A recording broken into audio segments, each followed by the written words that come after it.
Hello, everyone. This is Mikey Winfield here at the Comedy and Magic Club with another episode of Behind the Punchlines. Who was the first comedian that made you think, I want to do stand-up? Very easy, very impactful. You may have heard of this guy. He goes by the name of Martin Laurent.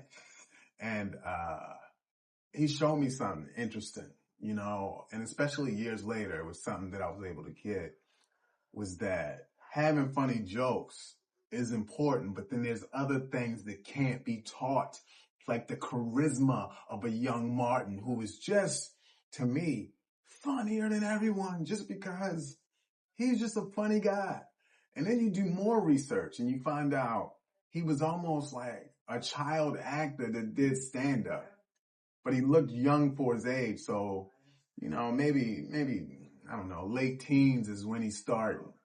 And then you're seeing him in stuff and he's mastering these roles because he's playing versions of himself.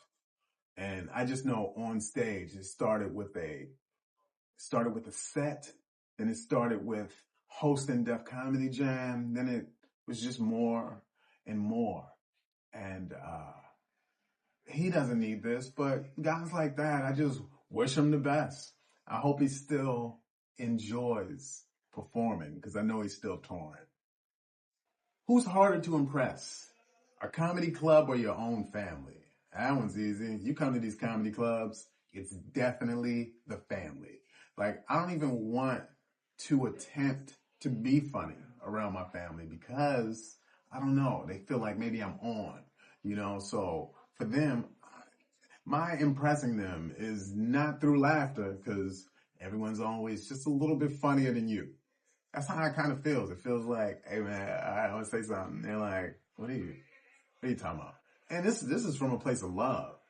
The stage, interestingly enough, stage is the easy place. The stage is where you just drop off all your feelings, whether it's anger or joy. You just kind of drop it off and you move on, and these weights are lifted. You don't talk to your family about your problems. Nah, you keep that to yourself. What's a misconception that people have about being a comedian? Misconception is that we're always funny when we're off stage. And let me tell you the truth. We are. Especially me. Oh, to a fault. Like, to just be around me all day is just unhealthy amounts of laughter. And I don't have an on switch. You get it? I don't have an on switch. That means it's just existent at all times. But I think that's the misconception. It's like, well, if they're funny on stage, I guess they're funny off stage. And I just think that doesn't really connect like that. There are people off stage that, oh, this may be different, but I was going to say that I don't even want to be around, but that doesn't mean they're not funny. So I'll leave that there. What's your this always works topic? Well, that's simple. Relationships, because there's so many failed ones, and it's so joyful to just jump into the hatred and the mistakes and the errors. And I think for me, that's a very connective thread. I feel like if I bring up any relationship, no matter how little, how unmeaningful people may think it is, someone's going to connect. And the more specific it is, the more just, something you may not hear every day, I think people connect to that even more. And that's the people that are like, I thought I was the only one doing this. I think that's part of why I do stand up. It helped me. It helped me realize that I wasn't alone. Like, I went up and shared all these problems. And then other people were like, man, me too, man. And they wouldn't even say it out loud all the time. They would like send me DMs or send messages. Man, I thought I was the only one. And I think that's kind of what fuels me, at least is one of my fuels, is knowing that, like, I'm allowing people to understand that they're not alone. And a lot of times you think you're alone in this world, and then you have some comedian go up there and mention your life, and then you're like, okay, good, then I guess I can continue with this failure that I'm experiencing because it's not just me. What's something that fans would be surprised to learn about you? Well, here's the thing. Obviously, I want to do stand-up forever. It's my passion. It's what I love. But I'm also going back to school. So my big plan is I already looked up the master's program at Northridge, and I am going to pursue, it's called LFT. It's marriage family therapy. And it only takes, it takes 3 years to get this degree. It's not really expensive, whatever a master's degree costs, with the goal of being a family therapist. So I'm working on that right now because it's like you do something on stage for a long time, and now it's like, why not do it in my own office? You know, maybe I'm saving lives like 200 people at a time at these live shows, but now I can get personal relationships. Then I can have people come in, and it's not just randoms. Like I feel like artists are the ones who probably will need my level of therapy because I'll be able to relate, and I'm going to charge them more. How different is it performing for AGT judges versus a comedy club crowd? Okay, so if you were going to say the AGT crowd versus a comedy club crowd, I would say there is no difference. But when there's judges present, it's just that. Like, we know at comedy clubs we're being judged, but there's no one sitting on a panel. They're just judging you silently and, driving home talking about how terrible, like, some of your jokes were and, whatever they're saying. But we had 4 judges just staring at us. And I don't know, man. Like, I think a lot of stuff is funny, but I wouldn't want to be a judge because personally, I can identify funny, but that doesn't mean I laugh all the time. And so if they are looking at me for validation and I like them and I'm still not laughing, I'm going to feel terrible. That's the judge I would be. I would probably enjoy comedy a lot because I do, but I wouldn't laugh. And that is not who you want to look at. That's the worst person to look at. There's a lot of comedians that I know when they're performing live, they're like, yeah, it was this one man, he just had his arms crossed and I was just looking at him till I could break him. I'm like, why are you looking at him? Like, look at the people who are actually giving you back joy. Like, why are you trying to crack this dude? Like, maybe he's going through something. Maybe he's enjoying it. He's just not a laugher. So I'm not that person. If someone just is, I don't know, ugly, I just won't look at them. I'm not ruining my night. I'm going to look at all the people who are in that crowd who are enjoying it. Because I'm normally there with a plan. I got this plan. I want to tell these jokes. And I don't have time to win over the people who aren't into it. If they're not into it, I might not be for them. Which judge reaction meant the most and why? Well, a lot of people would think it was Howie Mandel. He invited me on the road, which was such a nod. It made like national news, and Howie and I still have an amazing relationship. I'm able to go to him, I'm able to message him, and that part of it is very fantastic. But the reaction that helped the most was Simon. He gave me the golden buzzer. And people just value Simon's opinion in a way where soon as his white hand went up, my ticket sales went crazy.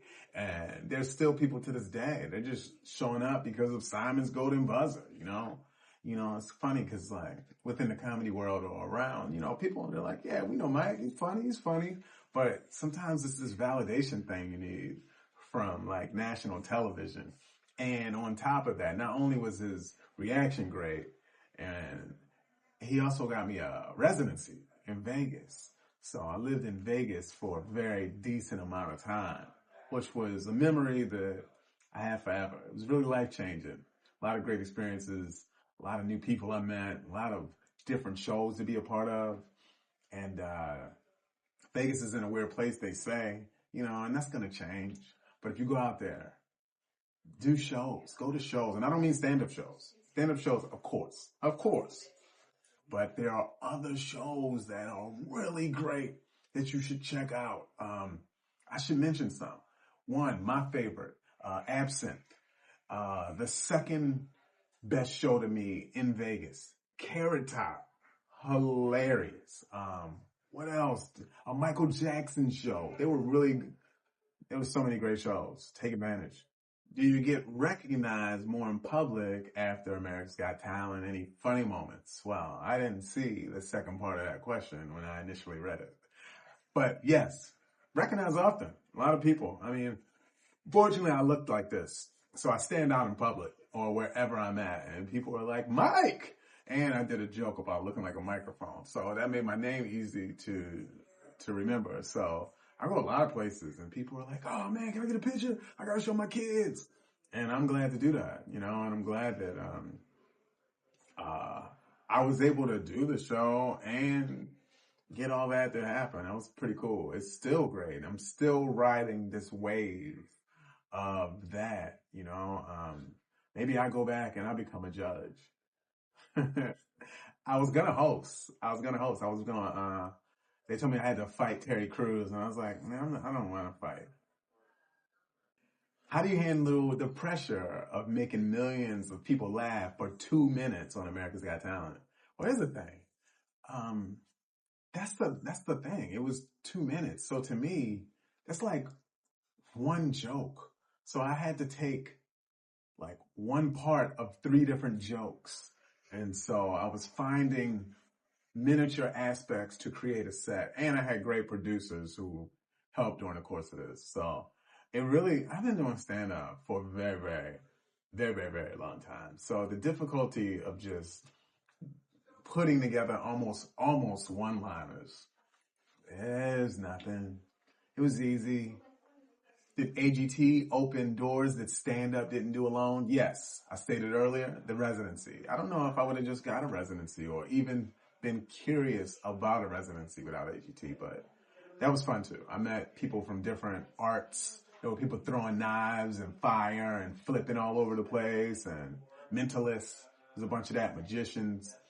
I don't know. That's not conventions I go to where I meet people like that. So that was kind of fun. I enjoyed it. Yeah, made some great relationships. What advice would you give to comedians auditioning for AGT? Well, listen, if you haven't already, have your stuff ready and clean. It's the worst when you have to make a dirty joke clean. We all try that when we get booked for that gig. When they're like, all right, we need you to do an hour of clean. You're like, I don't have an hour of clean. And so you're like, maybe if I take out cuss words, maybe if I do that, then maybe it'll be clean. No, a lot of times it's still filth. It's just like, have yourself, a set ready. And guess what? To start, you only need 2 minutes. But I recommend you have like 20. And if it's not your style, maybe the show's not for you. Maybe they have a dirty AGT somewhere. You can go to that. I don't know. All right. Were the judges as intimidating as they appear on TV? Some might say, not myself, not performing, more off stage. It was more off stage when I met Heidi Klum and Sophia, because we were just off stage. I'm like, oh, what do I say? I'm in game time mode, trying to get my set together, and then I see them backstage, and they're cool. They're tall, like me. They're like my height, which was unexpected, but then maybe it shouldn't have been unexpected. They're like supermodels, and I guess supermodels are tall, but Howie was warm, but it's almost like I had a fellow comic on stage, so that part was great. So not intimidating at all. It was almost like none of them, the dancers, none of the judges were dancers, so they had no one in their corner. I had a comedian on the panel, so I almost feel like that was just a benefit, something that worked in my favor. What's my favorite memory from AGT? Part of it is I got the golden buzzer, so all these gold flakes were raining from the sky, and I was watching my life change while it happened. I was like, oh, cool. I'm about to have a good year. And I did. I had such a great year. I owed so much money in taxes. It's crazy. I still think about it. If I would have had an LLC before I did AGT, I would probably have way more money than I have now. So that's what I'm here to say. If you're in comedy and you do not have an S Corp or LLC. Maybe this is me being the messenger right now. Get that done, because you can write off everything. And it's crazy. Listen, this is not a joke. LLC, S Corp. Get it, have it handled. It's real. No matter what level you at, just get it. And then you get you can pay yourself, as an employee of you. It's just so many advantages. If you didn't hear anything I said today, that's one of the ones. How did I get into the Comedy and Magic Club? Well, I did this festival in North Fork, Nebraska. And it was with Eddie Brill from, that's funny to mention that used to book The Late Show with David Letterman. And this was before I even moved out here, but Rich was at the show. I think he was part of the panel or one of the judges. And I had a lot of fun. It was like a competition, and I think I placed like second behind Joe Wong. Like, really, Joe Wong? Like, really? I think that's what happened. But it went well. They brought me back to another festival to host or something. And then Rich was like, yeah, reach out anytime you're in town. Reach out anytime you're in town. And then I started popping up at the club, even before I lived here. And the room has always just been extra warm. It's like, it's talked about across the country. It's one of those cozy places where you feel like, why doesn't every club treat you the way this club treats you, And you can attribute a lot of success to that. The comedians feel welcome in the crowds. They're very happy and thankful to be here. And yeah, that was the first time. And this club opened up a lot of doors. This club is how I actually got in the cellar, the Comedy Cellar, the world famous Comedy Cellar that started in New York City. Esty, who knows Rich, was in the crowd just like, hey, we need some new life, and she just happened to be here the night I was on, and then boom, next thing you know, now I'm performing at another club. And that's what you want. You just want that awareness, that puts you out there and puts you on another stage, because we're all just trying to survive. I need a car right now. I don't have a car. Tonight. First time opening for Jay Leno? No, second time actually. Yeah, and it was cool because I walked in and he was like, hey, you're back. And I was like, hey, I'm back. And it's always great. It's funny too how people's audiences are really catered for them. Because, I had to go up tonight and it went well. It went incredible. But there was a moment where I had to pivot, where I'm in the middle of a bit and I'm like, this deserves more. And yes, I'm in the hosting spot and they're just warming up, but I still knew like it's not quite there. So I found another way, found another bit, survived. Thank you guys for hanging out with me. Mikey Winfield with Behind the Punchlines.